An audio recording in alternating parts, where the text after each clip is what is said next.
Assalamualaikum warahmatullahi wabarakatuh. Perkenalkan, nama saya Dr. Priyadi, NIM 19060039, mahasiswa jurusan Ilmu Ekonomi, Fakultas Ekonomi Universitas Negeri Padang. Baiklah, video ini merupakan tugas dari mata kuliah Teori Mikro dengan dosen Bu Dewi Zaini Putri. Di video kali ini kita akan bahas tentang permintaan perorangan dan permintaan pasar. Baiklah, kita akan masuk aja ke materinya, yaitu permintaan perorangan dan permintaan pasar. Ada beberapa langkah untuk menganalisis permintaan dan menunjukkan bagaimana permintaan suatu barang bergantung pada harganya, harga lain, dan pendapatan. 1. Kita mulai dengan menarik kesimpulan suatu kurva permintaan dan konsumen secara perorangan. Karena kita tidak tahu bagaimana perubahan dalam harga pendapatan mempengaruhi garis anggaran seseorang. 2. Selanjutnya kita akan meneliti dampak perubahan harga secara lebih rinci. Apabila harga suatu barang naik, permintaan individu untuk barang tersebut dapat berubah.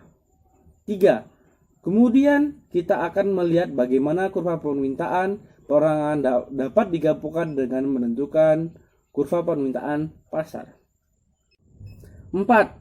Selanjutnya kita perlihatkan bagaimana kurva permintaan pasar dapat digunakan untuk mengukur keuntungan yang diperoleh orang-orang apabila mereka mengonsumsi suatu produk, di atas maupun di luar batas pengeluarannya.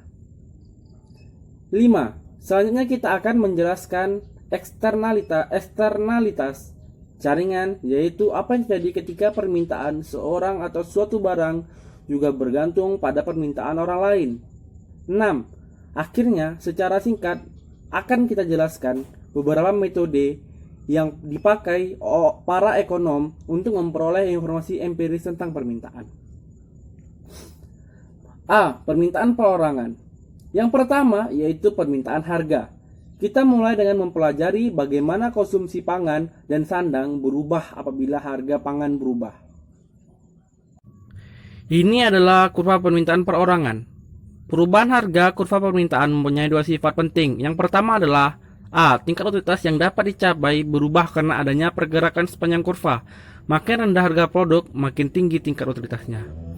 Yang B. Pada tiap titik dalam kurva permintaan, konsumen memaksimalkan utilitas dengan memenuhi persyaratan bahwa tingkat substitusi marginal pangan untuk sandang adalah sama dengan rasio harga pangan dan sandang. Yang kedua yaitu kurva permintaan perorangan. Dibagi menjadi dua, yaitu ada kurva konsumsi harga dan kurva permintaan perorangan. Kurva konsumsi harga yaitu kurva yang menunjukkan kombinasi utilitas maksimal dari dua barang pada waktu harga satu barang berubah. Sedangkan kurva permintaan perorangan adalah kurva yang berkaitan dengan jumlah suatu barang yang akan dibeli seorang konsumen pada harga barang tersebut. Yang ketiga yaitu barang normal versus barang interior. Apabila kurva konsumsi pendapatan mempunyai kemiringan positif, jumlah permintaan meningkat bersamaan dengan pendapatan. Akibatnya, elastisitas permintaan akan pendapatan adalah positif. Dalam hal ini, barang-barang dinyatakan normal, yakni konsumen ingin membeli barang tersebut lebih banyak bila pendapatan mereka meningkat. Dalam beberapa kasus, jumlah permintaan jatuh bila pendapatan naik dan elastisitas permintaan. Karena pendapatan menjadi negatif, kita kemudian menyatakan barang tersebut sebagai interior. Istilah inferior secara sederhana berarti bahwa konsumsi jatuh pada waktu pendapatan naik. Selanjutnya atau yang keempat yaitu perubahan pendapatan. Peningkatan pendapatan dengan harga semua barang tidak berubah menyebabkan konsumen mengubah pilihan keranjang besar mereka.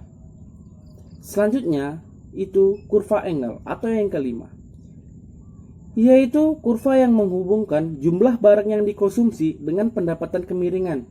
Kurva Engel yang naik sama seperti halnya kemiringan yang naik pada kurva konsumsi pendapatan. Ini berlaku untuk semua barang normal. Kurva Engel menghubungkan jumlah barang yang dikonsumsi dengan pendapatan. Selanjutnya atau yang keenam adalah substitusi dan komplement. Disebut barang substitusi jika kenaikan harga satu barang mengakibatkan kenaikan jumlah permintaan barang lainnya. Dikatakan barang komplement bila kenaikan harga satu barang mengakibatkan penurunan jumlah permintaan barang lainnya. B. Efek pendapatan dan substitusi. Yang pertama yaitu efek substitusi. Efek substitusi yaitu perubahan konsumsi suatu barang yang berhubungan dengan perubahan harga barang tersebut dengan memegang tingkat utilitas yang tetap. Yang kedua yaitu efek pendapatan. Efek pendapatan adalah perubahan konsumsi suatu barang akibat dari naiknya daya beli dengan harga relatif konstan. Selanjutnya yaitu barang given. Barang given adalah barang yang kurva permintaannya memiliki kemiringan naik karena efek pendapatan yaitu negatif, lebih besar dari efek substitusi. Yang selanjutnya adalah permintaan pasar. Kurva permintaan pasar adalah kurva menyatakan jumlah satu barang yang akan dibeli oleh semua konsumen di dalam pasar pada harga barang tersebut. Yang pertama, kita akan membahas tentang dari permintaan perorangan ke permintaan pasar. Agregat permintaan perorangan menjadi permintaan pasar tidak hanya bersifat pelatihan teoritis. Dalam praktek, hal tersebut menjadi penting apabila permintaan pasar disusun dari permintaan berbagai kelompok demografi berbeda atau dari konsumen yang berada di daerah yang berbeda. Yang kedua yaitu elastisitas permintaan. Hal ini dibagi menjadi tiga, yaitu ada permintaan tidak elastis, yaitu yang bila permintaan tidak elastis yang E-nya lebih kecil dari nilai absolut, yaitu 1. Yang dimaksud E di sini adalah equilibrium. Jumlah permintaan negatif tidak bereaksi pada perubahan, akibatnya pengeluaran total untuk produk meningkat apabila harga naik. Sedangkan yang kedua yaitu permintaan elastis. Sebaliknya, apabila suatu permintaan elastis equilibrium lebih besar dari nilai absolut 1, maka pengeluaran total untuk produk turun apabila harga naik. Yang ketiga yaitu permintaan isoelastis. Apabila elastisitas permintaan karena harga adalah tetap sepanjang kurva permintaan. D. Surplus konsumen, yaitu perbedaan antara berapa yang konsumen bersedia membayar untuk satu barang dan dengan jumlah sesungguhnya yang dibayar. Surplus konsumen dengan mudah dapat dihitung jika kita mengetahui kurva permintaannya. Mengaplikasikan surplus konsumen. Surplus konsumen merupakan aplikasi penting dalam ilmu ekonomi. Apabila dijumlahkan dari antara banyaknya individu, surplus konsumen mengatur agregat manfaat yang diperoleh konsumen dengan membeli barang di pasar. Apabila kita mengkombinasikan surplus pokok konsumen dengan agregat laba yang diperoleh produsen, kita dapat mengevaluasi baik biaya maupun keuntungan, tidak hanya untuk struktur pasar alternatif, tetapi juga untuk kebijakan publik yang mengubah perilaku konsumen dan perusahaan dalam pasar tersebut. Materi yang selanjutnya yaitu elastisitas jaringan, yaitu bila masing-masing permintaan individu bergantung pada pembelian individu-individu lain. Dalam hal ini, kita akan membahas beberapa efek. Yang pertama, yaitu efek eksternalitas jaringan positif, di mana seorang konsumen ingin membeli suatu barang dengan sebagian karena orang lain juga memiliki barang tersebut.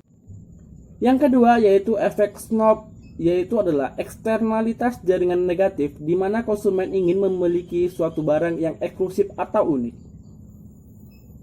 Poin yang terakhir atau poin F adalah perkiraan empiris permintaan. Beberapa metode dapat dipakai untuk memperoleh informasi tentang permintaan konsumen. Hal ini mencakup wawancara, pendekatan eksperimen, dan pendekatan statistik yang tidak langsung. Pendekatan statistik sangat bermanfaat untuk diterapkan, tapi penting menetapkan variabel yang tepat yang mempengaruhi permintaan sebelum pekerjaan statistik itu selesai. Baiklah, itu tadi materi tentang permintaan perseorangan dan permintaan pasar. Mohon maaf apabila ada kesalahan. Terima kasih.